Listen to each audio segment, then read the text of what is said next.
Hi guys, Shauna here. So in today's YouTube tutorial, I was going to show you how to fake a long exposure using Photoshop. A few reasons why you'd want to do this. I suppose one, you don't have any camera filters, and two, is maybe you just want to get the shot really quickly. You don't want to stay there and set up your tripod, and you just want to get out and go.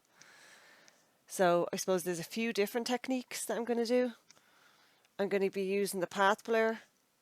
That'll be for the sky. I'm going to be using surface blur for the water, and I'm also going to be retouching the waterfalls with the brush tool.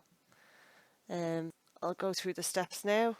Also, I'll have actually a link in the description for this picture, so if you want to obviously go along with this tutorial at the same time, you can do that if you like.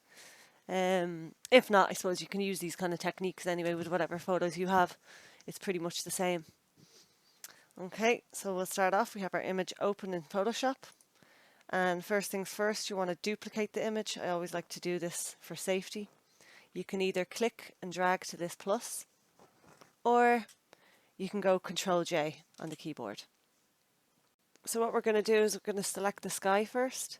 So if you want to click on your marquee tool up here, it's the square one, or you could press M on the keyboard and then click on Select and Mask.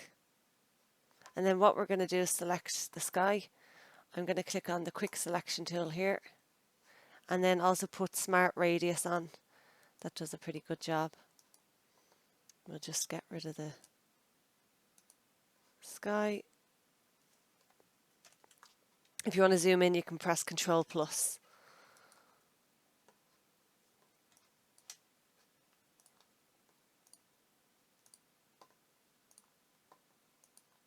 Oh, so if it goes like that, go back up here, press on minus to get that back. We might have to refine that with the refine brush tool over here. See if it can do a better job. The edge. Zoom it up here.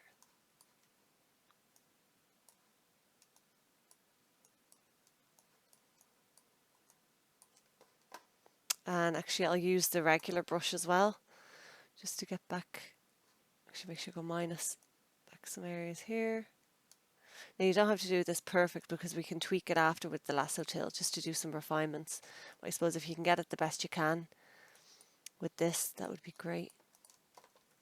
I'll zoom out, Control minus. I'm going to actually change the view up here to black. So look, you can get a really good idea now what needs cleaning up. So I'll just add that back. And then press on plus, get rid of this part here.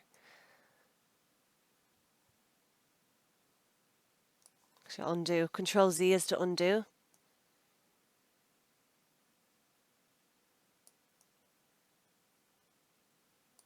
Yeah, so I'd say that would do. We'll see how that goes. So after that's selected, you want to go down to Output 2 and make sure you say Selection and then press OK.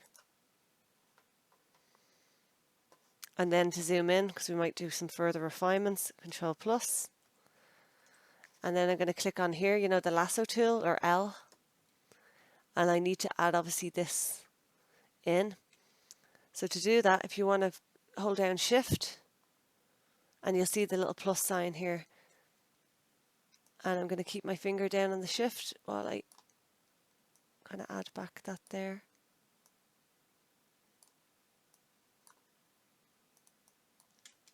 And then have a look at other areas as well. So add back this kind of area.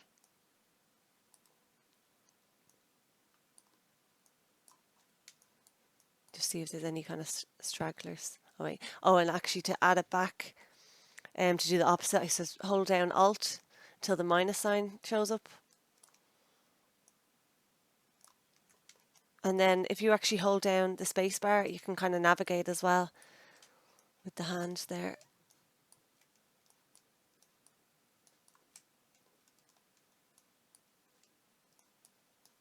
Yeah, even if you get just a rough selection, I suppose you can spend more time on it when you give these techniques a go.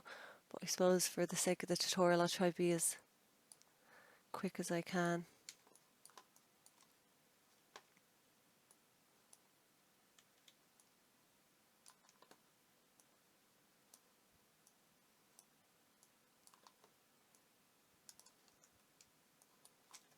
Yeah, so I'd say that's okay.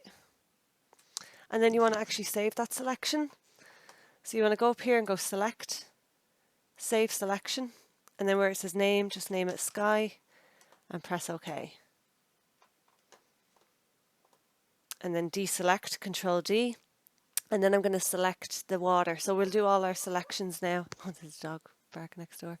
We'll do all our selections. So obviously the sky, the water. So now with the water, I'm actually going to use the quick selection tool, which is over here, or W on your keyboard. And I'm going to select this water here. And then I'm going to save that selection as well. So I'll go select, save selection, and I'll name that water and press OK. And then I'll deselect. So now I suppose we'll start off with obviously blurring the sky. We're going to use the path blur. So load up your selection for the sky. And to do that, you want to click on select, load selection, and at the channel go down to sky and press OK. Make sure new selection's there. And then you want to go to filter, blur gallery, path blur. So you'll see this arrow here. If you click and drag the very edge, you can actually change the direction that it's blurring. I think actually around here looks good. And then you can actually give it a slight curve if you click on this here. And then over speed, you can go really crazy on it. Or you can be a bit more subtle. I suppose I'll probably do a bit less. Say around there, it's kind of personal taste really. And then you want to say, okay.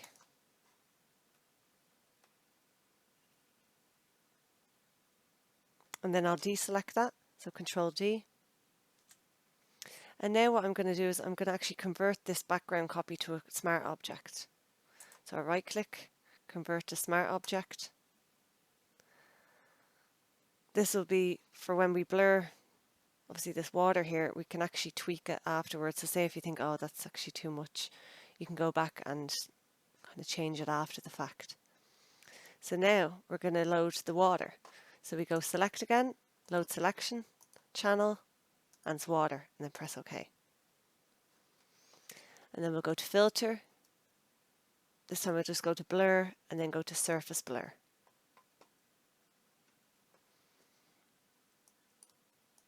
And then again, this is, I suppose, personal taste. But I suppose you want to kind of have it nearly the same sort of blur as the sky.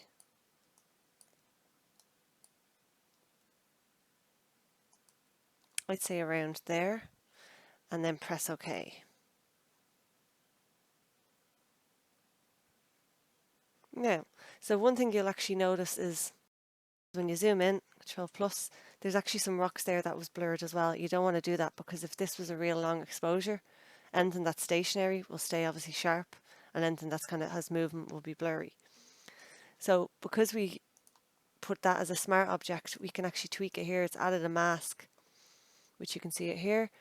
I'm going to actually paint the areas that still should be kind of sharp and not have the blur to it.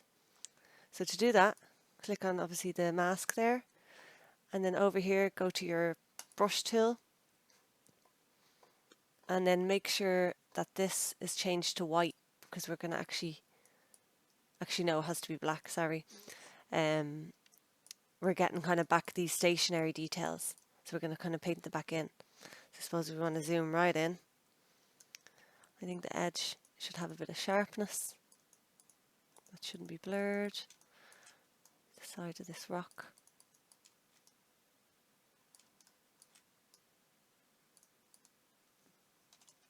And you can decrease, either right click, change the size of the brush here, or you can use your square left and right brackets.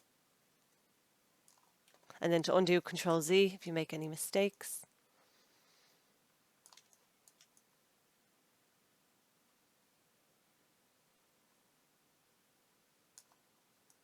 So that would be a bit sharp there, because that's kind of stationary.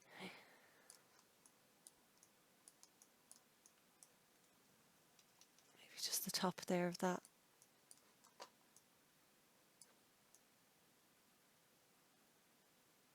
Maybe kind of do the edges here.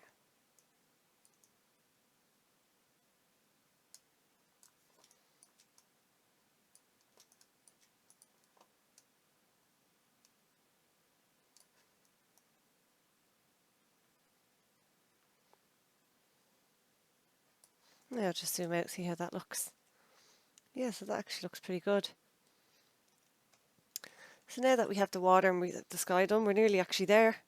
We're going to do the waterfalls. So I'm going to create a new layer. You can click on this plus sign here for a new layer. Just call it waterfalls. And then obviously with the brush tool here, or B on your keyboard, we're going to actually be painting more kind of water in. So if you want to zoom right in again, Control plus. And what I'm going to do is I'm going to actually sample like the colors of this. So if you go here, click on this and sample the color. Actually make sure you change this to say 3x3 average so it gets obviously more colors in. And press OK. Right click and make sure you have the soft round brush and the hardness is 0. And I'm just going to kind of gently paint in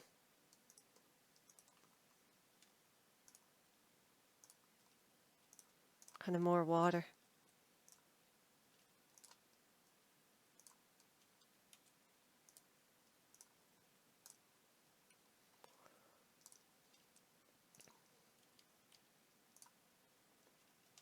And then you want to do the same over here.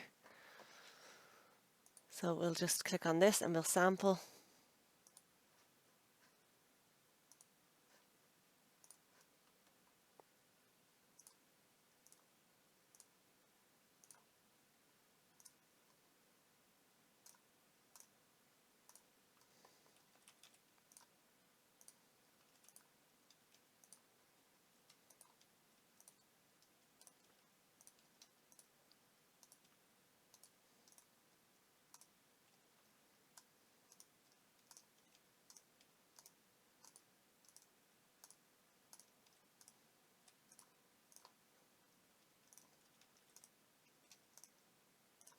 Okay, so we'll zoom out. Now what I'm going to do, I'm actually going to go to the motion blur, I think it is. Go filter, blur, actually no, is it blur gallery? Oh no, blur, motion blur. And then you can actually change the angle. So obviously it's kind of going downward, but it's at a slight tilt. And then you can change the distance.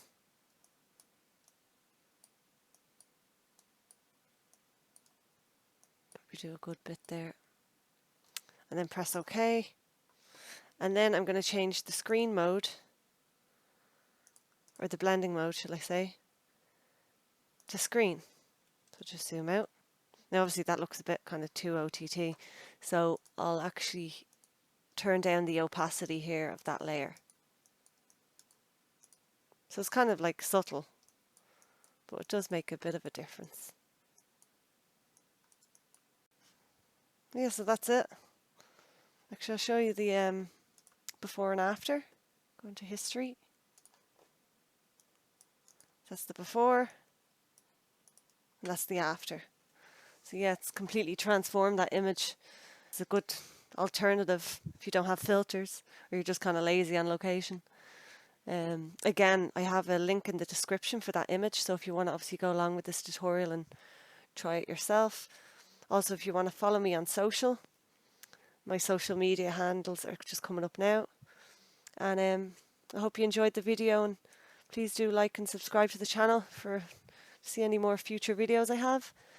And thanks for watching.